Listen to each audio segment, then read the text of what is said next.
This is the sound of the end of the world, or perhaps it is simply the beginning of a very long night. You are listening to the only frequency still humming in this valley, and I am your host, Dr. Freeman. It is day 10.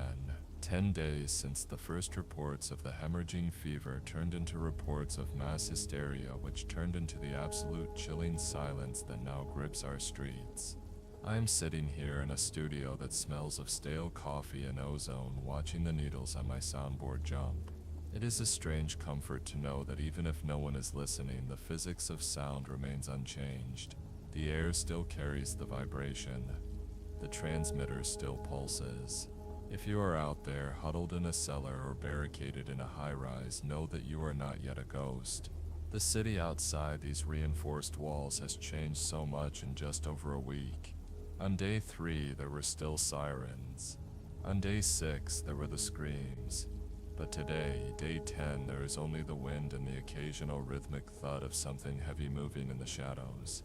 I looked out the reinforced glass of the upper deck before the sun went down, and the skyline looks like a rotted jawbone. Half the buildings are dark, the other half are scorched by fires that no one is left to extinguish.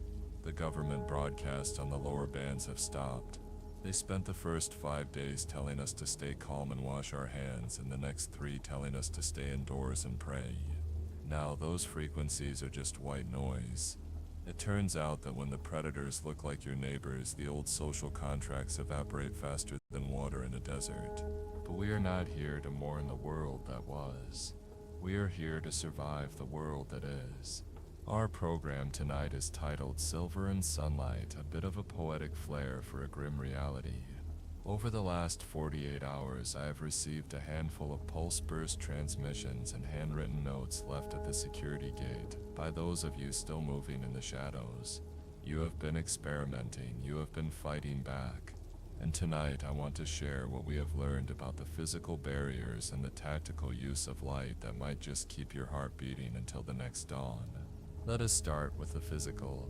Many of you have reached out about the futility of wooden boards. I heard from a listener who identified himself only as Elias. Elias was a contractor before the collapse. He watched them take his street on day 4. He confirmed what I suspected. Wood is a suggestion, not a solution. Their strength is not hyperbolic. It is a byproduct of their physiology. They don't tire and they don't feel the splintering of bone or fingernail. If they want in and all you have is plywood, they will peel it back like wet paper. Elias suggests corrugated steel, or if you can find it, heavy gauge chain link backed by reinforced concrete. But the real secret, according to a frantic but detailed note I received this morning, isn't just the strength of the material. It is the conductivity. Silver, it sounds like something out of a penny dreadfully, doesn't it? We spent decades mocking the folklore, but day 10 has taught us that folklore is often just science that hasn't found its vocabulary yet. It is not that silver is a holy metal. It is that it is a highly reactive antimicrobial agent with a specific thermal conductivity that seems to react violently with the accelerated cellular structure of these creatures. A listener named Sarah, who was a chemistry student, sent a transmission explaining that she lined her door frame with silver-plated wires she stripped from old electronics. When they touched it, it didn't just burn them, it caused a localized shock that triggered a total muscle collapse. They are hyperconductive. If you have jewelry, if you have old silverware, do not hide it. Melt it. Tape it to your entry points. Line the handles of your knives. It is the only thing that seems to bypass their pain suppression. And then, there is the matter of the sun. Or rather, the lack of it. We all know they burn in the daylight. We have seen the videos from the early days, the way they smoke and then simply come apart like ash in the wind. But the sun is only with us for a few hours, and the clouds have been heavy with the smoke of the burning suburbs. This brings me to the tactical use of ultraviolet light.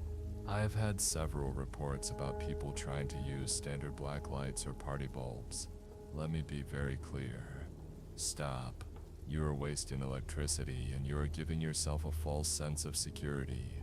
A standard UV bulb from a hardware store does not have the intensity to damage them. It might make them uncomfortable like a mild itch, but it will not stop a kill drive. What you need is UVC, industrial-grade sterilization lamps, the kind they use in hospitals or water treatment plants. I spoke briefly with a technician over a two-way radio yesterday who had managed to rig a bank of these lamps to a portable generator in a grocery store. He said the results were catastrophic for the intruders. It doesn't just burn their skin, it degrades their cellular integrity at a distance. If you can find UVC lamps, create a kill zone. Place them in your entryways, but be careful that light is blind to its victims. It will burn your retinas and your skin just as surely as it burns theirs, though much slower. Wear goggles. Cover your skin. I find myself wondering what they think of us. These things that used to be our friends, do they remember the taste of coffee? Do they remember the sound of a radio host's voice? Or is it all just heat signatures and the pulse of a jugular now? I look at the empty chair across from me and I remember my producer Marcus. He left on day 5 to find his daughter. I still see his jacket hanging on the back of that chair. It is a reminder that the decay isn't just in the buildings or the power grid. It is in the gaps where people used to be. The world is getting quieter, but the silence is heavy.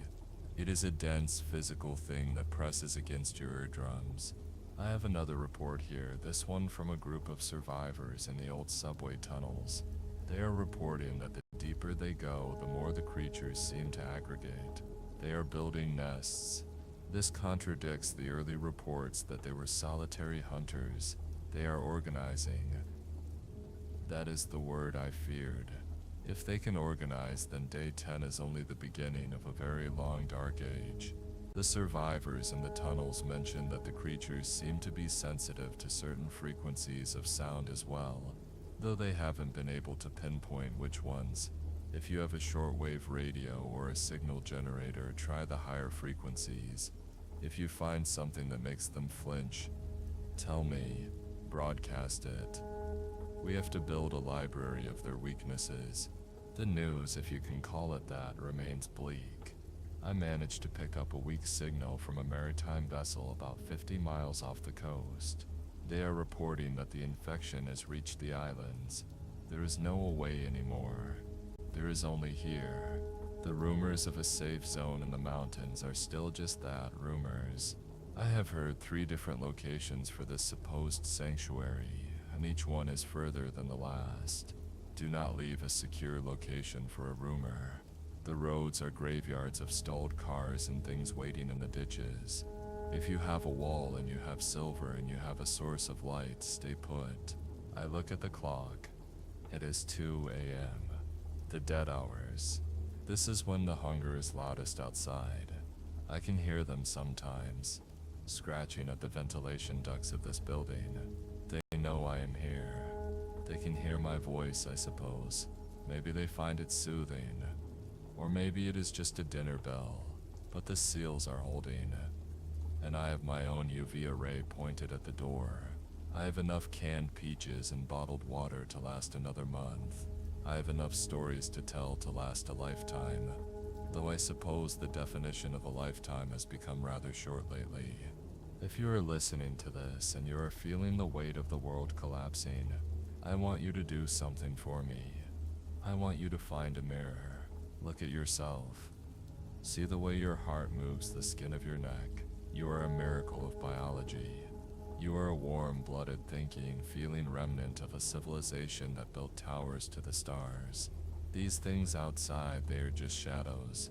They are a virus with teeth. They have no art, no music, no radio. They have only the hunger. As long as you can think, as long as you can plan, you have the advantage. We will get through this. Not all of us, perhaps. Maybe not even most of us. But someone has to be there to write the history of these days.